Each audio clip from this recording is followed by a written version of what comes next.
Hello and welcome to another special family Sunday here at the Sainsbury Centre. I'm Rach and I work here with children and families both inside the gallery and out here in the sculpture park. There are sculptures everywhere here at the sculpture park, even standing on the roofs of buildings. Hello up there.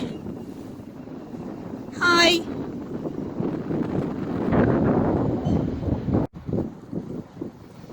You know what?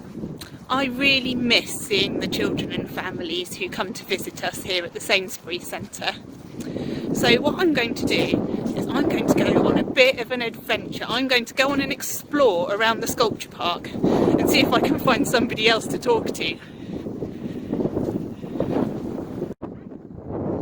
If I'll find anyone round here.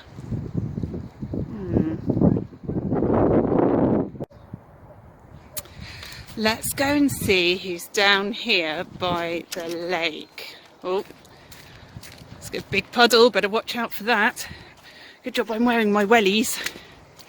Let's see who's down here. Hello Mirage 1 and Mirage 2. How are you today? Is there anybody else hiding round by the lake today? There is? Which way? This way? Okay.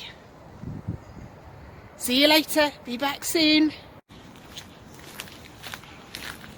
Must be someone around here somewhere.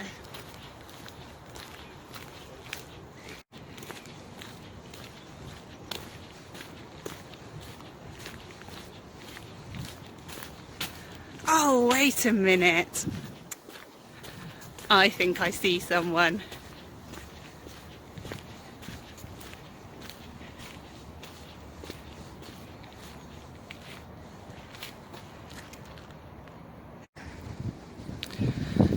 I don't think I'll be able to get very close to you today. You're standing in a big puddle. So, Man of Stones, have you got anything to tell us today? So our theme is telling stories. Telling stories, that sounds like a good theme. Thank you, Man of Stones. I wonder who we can find out more about that from. See you later, Man of Stones. Bye.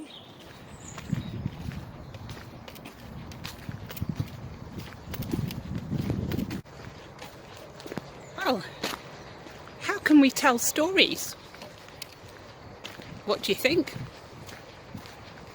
Could you tell your adult about some ways that stories can be told? That might be really useful.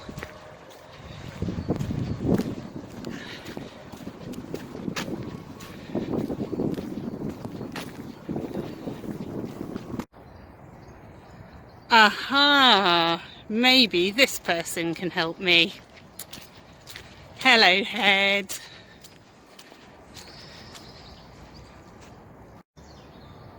So, how are we going to tell stories today? We're going to make a book. That sounds good. I'm not sure I know how to make books though. Is there anybody who can help us?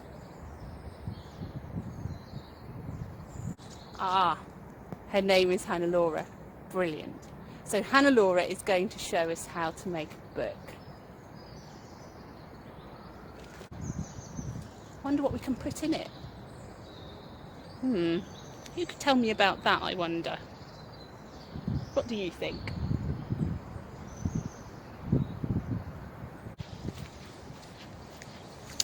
What normally goes in a book?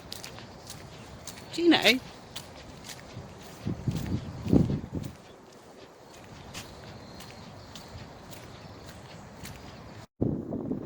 Here's someone who might know. Hello, Beast Alerted. I need a story to go in a book. What could I possibly put in there? What do you think? Characters.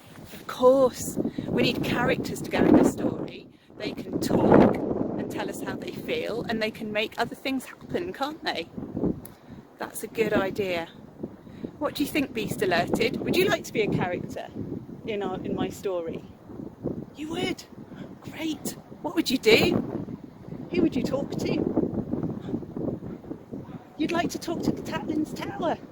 Well, I think I might be able to arrange that in my story. Okay. Well, here I am at the sculpture that we call Tatlin's Tower. I'm not sure how to talk to a tower though. How will I know if it talks back?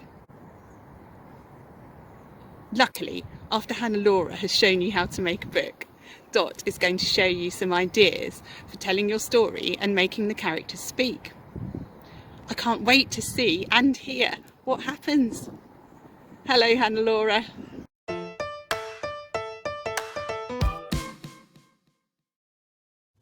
Hello, I'm Hannelore. If you were going to find a story, where would you go to look for one? Maybe the library, or even your bookshelf at home. Books come in all sorts of different shapes and sizes, and today I'm going to show you how to make a really snazzy one out of one piece of folded paper. It's called a zine. To make your zine, you're going to need a sheet of A3 paper, a pair of scissors, and something that will help you to crease really sharp edges. So I've got a bone folder, but you could use the edge of a plastic comb or something similar. So what we're going to do first is we're going to fold our A3 paper in half, and we're going to fold it in half along the width, the shorter edge. And it's really important to get a nice crisp book that's the right shape to line up the two corner points. And then I'm going to make a little point here, and this is where my bone folder comes in. I can use that to flatten the crease and get a really nice crisp line. I'm going to open it out, and then I'm going to do the same thing but folding along the long edge.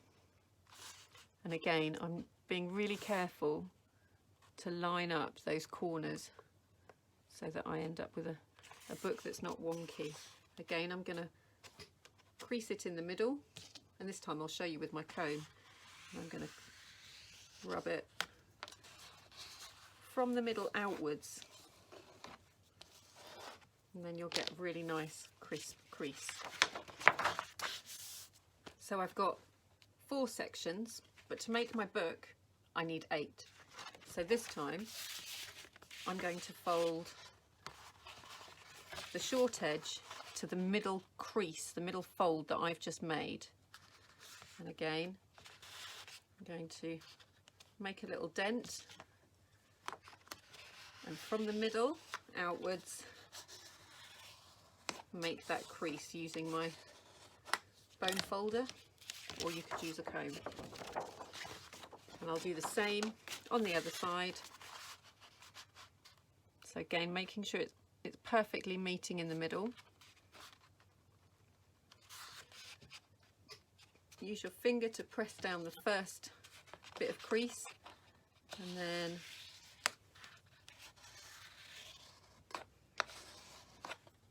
crease the other way. So I now have 8 sections.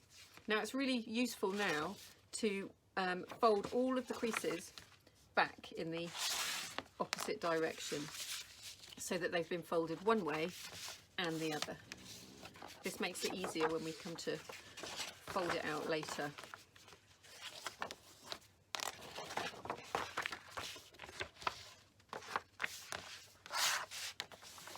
Okay, so now what I'm going to do is fold it in half, and I'm going to take my scissors and I'm going to cut really neatly across this line, but only to where the next fold crosses, so not all the way.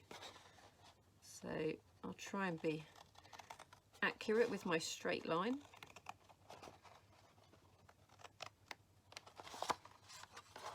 Make sure I don't go too far, but far enough. So now I have a piece of paper with a slit in the middle, and this is where the magic happens. What I'm going to do now is I'm going to get my fingers underneath these two folds, pinch them and turn them. So what I've ended up with is a cross. And then I can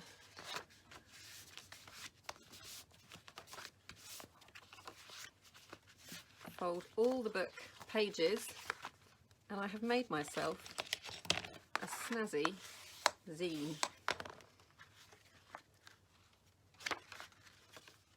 Oh, this is interesting. I've got a front, a back, and inside 3 double pages. What do we normally find on the front of a book? That's right, a title. Sometimes there might be a picture giving us a clue as to what's inside. And usually you'll have the author's name, the person that's written the book. You could put your family's name up here. I wonder what your story will be about. Do you have any ideas? If I think about a story, there's usually characters, some kind of problem or event, and then hopefully some solution, a happy ending perhaps. Rach has introduced us to some of the sculptures from the sculpture park. You might be able to find pictures of them in your pack. Can you remember any of their names? Or maybe you'd like to give them new names. I wonder how I could include some of these sculptures in a story. What ideas do I have? I love the idea that the sculptures have travelled away from their home at the sculpture park into my workshop. You know what? I live by the sea. Maybe I could take them on a little adventure, show them some new sights, and get some ideas for a story.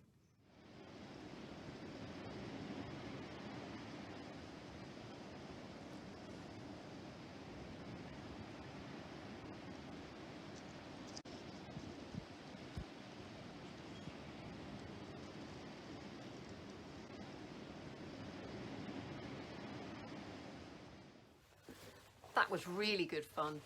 I had loads of fun showing the sculptures new places and getting ideas for my story. I noticed that Lynn Chadwick's beast looks a little bit like a mischievous dog playing on the sand. I also thought that Tatlin's tower looks a little bit like a helter-skelter or even a lighthouse. I noticed that Elizabeth Frink's mirage sculptures looked like the boulders had just sprouted legs and got up and walked off. I've got loads of ideas for my story now.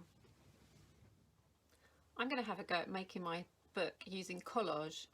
So I'm going to cut and stick my sculptures into the book, and I'm going to make some backgrounds. And I found some old prints and drawings and things that didn't make it to the final cut. And I always collect bits of collage papers. And I'm going to cut these out and use them to make the backgrounds of the stones and the sand and the sea. You might have old drawings at home that you don't want to keep, or paintings. Or you might be able to find papers, things like the inside of an envelope. This could be a really great sky. Even post-it notes that are coloured, or coloured paper. You could even get out your own colouring pencils and shade and make marks and patterns to create backdrops for your story. Here goes then.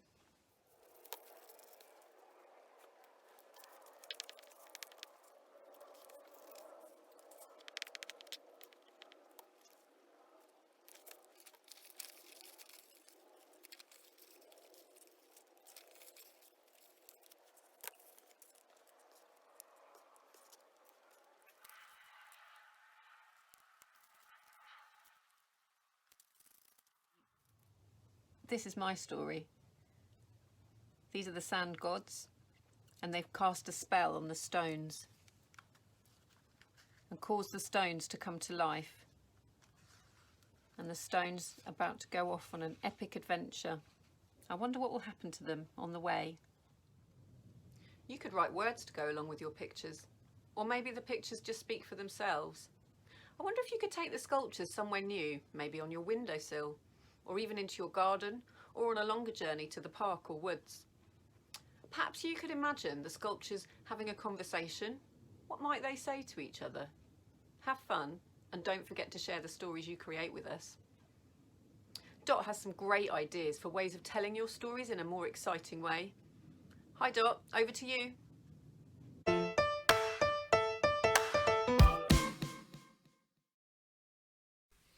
I hope Hannelore has inspired you to make a fantastic story using the characters from the sculpture park. I've been busy thinking hard about the characters. I've cut some out here. I'm going to show you an activity that you can do with your story when you've made it. It explores how these characters might sound. We're going to collect sounds from outdoors and or within your home and create something called a soundscape for your story. This might help bring it alive. With the help of some simple found sounds, you and your family can perform your story. Very small children will love exploring the sonic properties of the collected sounds too. First, you need to find a stick. This will be your sound wand. The characters in your zine are all made of metal. When you've got your sound wand, you can start searching for metal objects in and around the outside of your home. Let's think about a metal called bronze. Mirage 1 and 2, Man of Stones and Head are all made of bronze. That means that they might be hollow, and if you were to tap your stick on them, then the sound would resonate. It would be quite loud. Can you find something in your garden or outside your house that's metal and that is hollow? It doesn't have to be bronze. I've found a watering can, and this is how it sounds.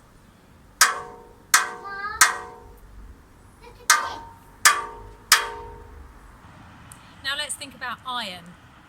Tatlin's Tower and Another Time are both made of iron.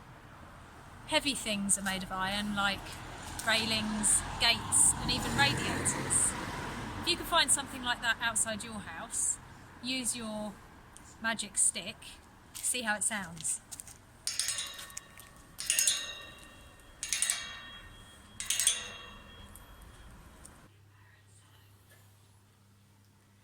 Beast is made of steel. Steel is a very thin metal that can bend easily, and there are lots of things inside and outside of your house that are made of steel. I've got a tin. It makes a nice resonant sound when I tap it with my stick. I also have a mixing bowl. Let's see how that sounds.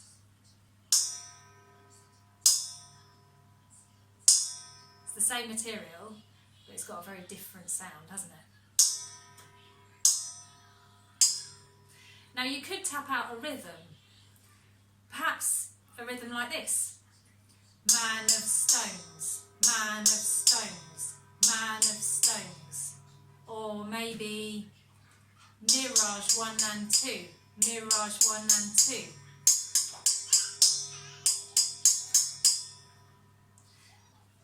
So take your zine, go outside, find some metal, make some interesting sounds that go with your characters. And this will really help it to come alive. You can make it into a performance with members of your family.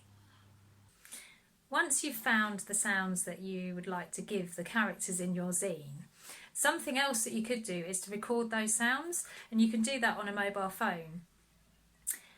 And then you might like to get a member of your family to read the zine while you play the sounds, and that way it kind of creates a show of your story, a live performance. Now I'm going to hand you back to Rach, who will explain how you might share what you've done. Thank you.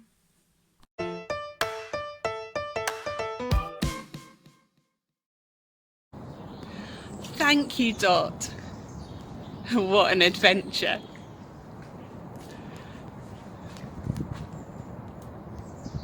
I've made my book here, as you can see. It's called The Rainy Day. And I've got Beast Alerted talking to Tatlin Tower here, you see. And I was thinking, I'm not sure I should take my stick and hit Tatlin's Tower. I think I might get into trouble. But I found some metal. Here, look, it's part of the building. If I stand up, you can see along here, there's a metal pen, and I can use it to make all sorts of sounds with my stick.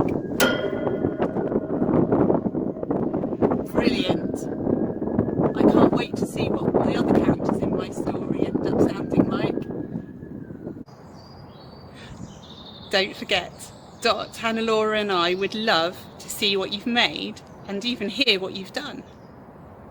You can send pictures and video clips to me here at the Sainsbury Centre, and we'll write back and tell you what we think. And we will share the things that we've been sent with everybody, so you can all see what everybody else has done. Perhaps I could show you your stories to the Man of Stones. Do you think he'd like them? I think he would. Take care, everybody. See you soon. Bye.